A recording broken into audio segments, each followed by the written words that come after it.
Hey again, everyone. Welcome back to another episode of Discussions of Darkness. Hopefully we have our sound issues resolved. We've had some listeners complaining they were having trouble hearing. They had to put their volume all the way up. So if you are hearing us clearly, if everything's coming through, put a message in the comments below. Let us know that we fixed the issue. Or if there is still something wrong, let us know so we can fix it going forward. Because it's difficult to troubleshoot when we only have our end of things to listen to.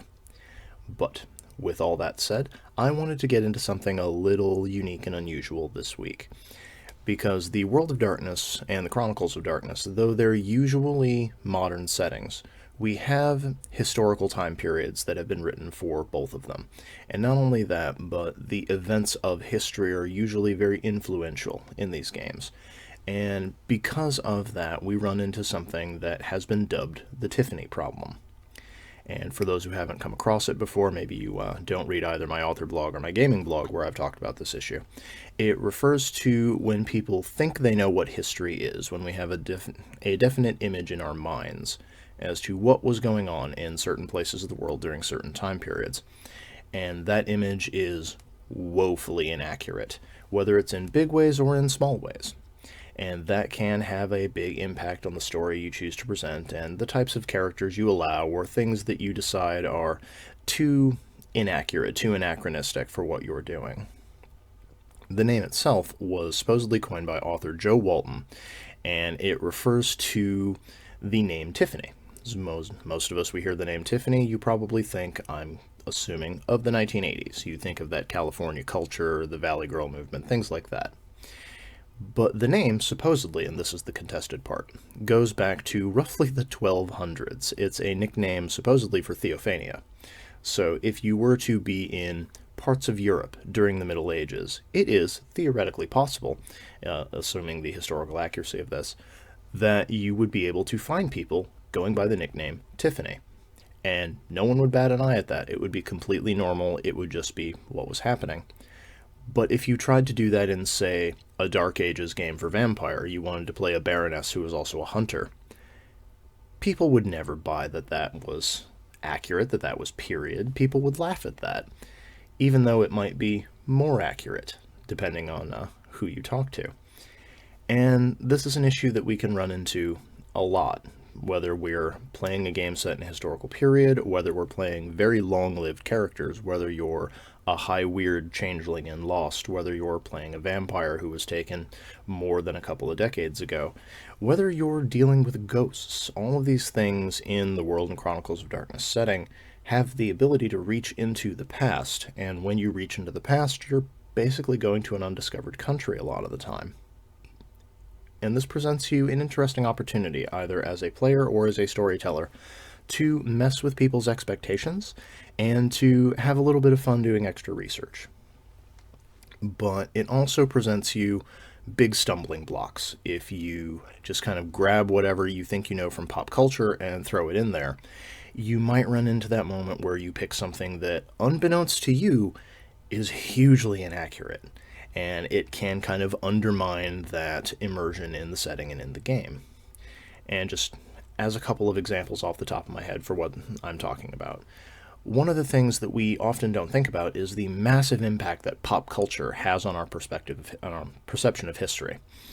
And this is no truer than when it comes to historical dramas, historical epics, because while we like to think that a lot of them are very closely researched and that there's academics who are on staff to inform directors, costumers, things like that when it comes to movies, stage productions, books, a lot of the time people are just making things up, or they're taking what has been put forth before them. A really good example is the idea of Vikings and horned helmets, because Vikings tend to show up a lot in RPGs because we just enjoy them.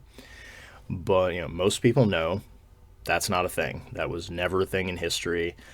There's been one helmet with horns on it that has been found. It was probably used for ritual purposes and definitely not worn in battle. It's a massively impractical design. No one would ever do that.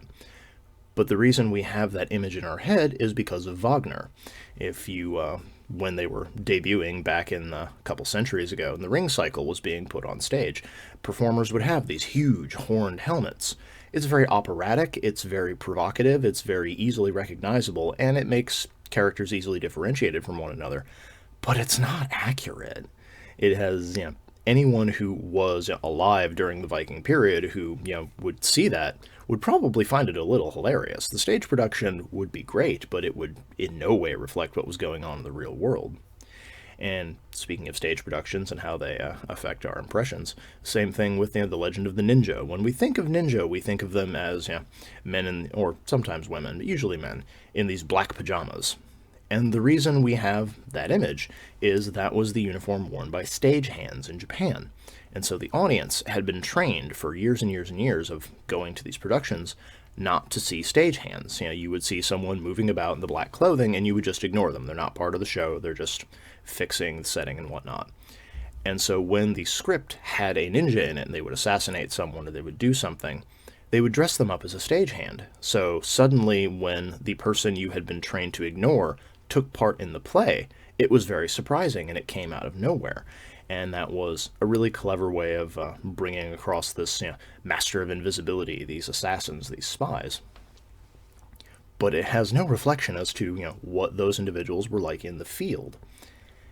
And this is, I can keep listing examples, but I won't. I think you all get the idea. But when you're making your characters, particularly if they are very long-lived or characters from an earlier time period, whether or not that time period was altered or changed by the World of Chronicles of Darkness setting, because there are certain events that happen differently in these games, whether we're talking about the Inquisition and how there were actual mages and monsters they were looking for, whether we're talking about specific incidents like the hunt for the Beast of Gévaudan in World of Darkness that is very closely tied into Werewolf the Apocalypse, as La Bête was not a creature of the entirely natural world. But it's worth researching these things and thinking about these things, especially if you're playing a character and you want their biases to be important. You want the things they dislike or don't understand to be important. Because this is often a thing that we see with these characters who are very old or who are from another time period, particularly in Vampire, where you can have characters who have been asleep for centuries, and then they wake up and they're trying to understand a new world. It's an archetype that lots of players and lots of storytellers enjoy. But a lot of the time, the things that we think they would have trouble understanding are things that would make total sense to them, and they're very confused why we think they'd be new. A good example of this might be if you had a vampire who was very, very old. They were around during the rise of ancient Rome, and then they wake up today, and yet you would have some people who'd be like, oh, they would be confused by all the alphabet folks, all the LGBTQIA plus people. And while they might not know the terms for them, explaining all of these different genders, all of these different sexualities to them, they would probably find it very quaint that you're all still discussing this. For folks who are familiar with Rome, you might be giggling a bit right now. But it's things like that in history. A lot of the times, the things we think are very new and are very confusing or very difficult to grasp are concepts that have been around in societies centuries before us. They're not new ideas by any stretch of the imagination. We might have new words for them. We might have different ways of explaining them.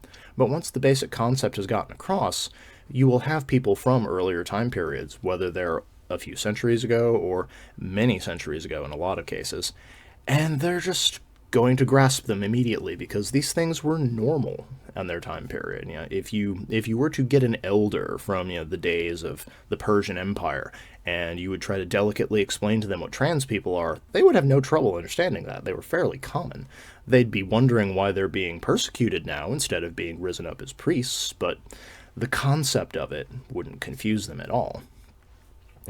Very similar to lots of modern technologies. We might have more efficient ways of doing things now. We might have more technological solutions for them. But the basic idea of things like air conditioning or electric vehicles aren't as new as we tend to think they are, particularly the latter category. If you have someone from the late 1800s, there's a good chance they've seen an electric car, might have ridden in one. If you have someone from even as far back as the Renaissance and earlier, there were places in the desert that had been specifically engineered to suck air from the surface underground, cool it, and then push it back into one's home, via pressurized vents. And it would just create this naturally occurring air conditioning where you would have a cooler environment inside your home than outside.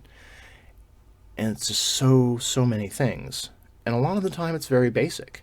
A lot of the time it's things that, because of either pop culture or because we just assume that if we invented it or if we've seen it, then the concept must be new, even if we don't stop and realize the concepts, the ideas behind various engineering principles were probably discovered centuries ago, and we're just remixing them and trying to come up with a new way of doing things. And it can be very interesting, but at the same time, it's a very easy rabbit hole to fall down. And I'll leave you all with one more example just because it amuses me greatly, and it's a thing that I think folks really might want to look into. Going back to the medieval period and earlier into the Viking Age, we tend to think of these time periods as very bland, as very gray. There wasn't a lot of color. Everything was terrible, and everyone's always wearing black. But the ability to create actual black clothing, what we think of as black and not just a faded gray or a washed out gray, was both very difficult, very expensive, and it didn't really come about until after the Middle Ages were done. If you look at those time periods, you see things were very colorful, particularly individuals like the Landsknecht, who are just, their drip was threatening, let us put it that way. But, things were brightly colored, brightly dyed, brightly painted all the time. The somber colors were usually things like blue. But, we often assume that because history has been depicted as gray and brown and washed out and tired, that's really what it was like, and it's not really the case.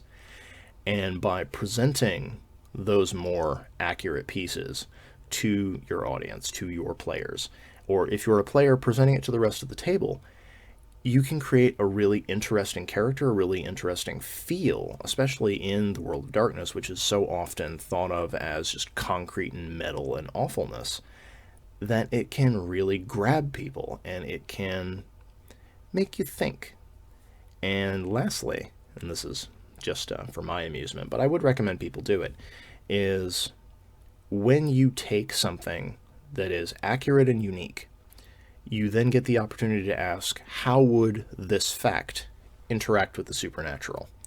Whether it's asking what genuine powers would have been looked upon, say, in the Old West, or in Mexico, or in Canada, or asking what kinds of bloodlines might have shown up in certain parts of the world. Like, we tend to think of, and this is something I'll elaborate on later, but we tend to think of certain nationalities, certain ethnicities as only existing within imaginary borders on maps, and that's not the way it worked. For example, it was not uncommon to find people of Chinese or Japanese heritage in Mexico and South America and Central America. Not long after the fall of the Aztec Empire, there were, after the dissolution of the samurai class, there were mercenaries who had been samurai working in Mexico, in North America. So if you wanted to have a character who had that kind of heritage going back to that part of the world, but you need an explanation as to how their family has been in Texas, now you know. And you don't have to make up any convoluted reasons. You just have to point at a history book and say, well, that happened, so that's where my parents and my grandparents came from. Whether you're playing an unusual hunter, whether you want a character who was escorted there as a vampire, that's just a little fact you can do with what you want. But that was my ramble for the week. Hopefully some folks found it interesting, if not educational.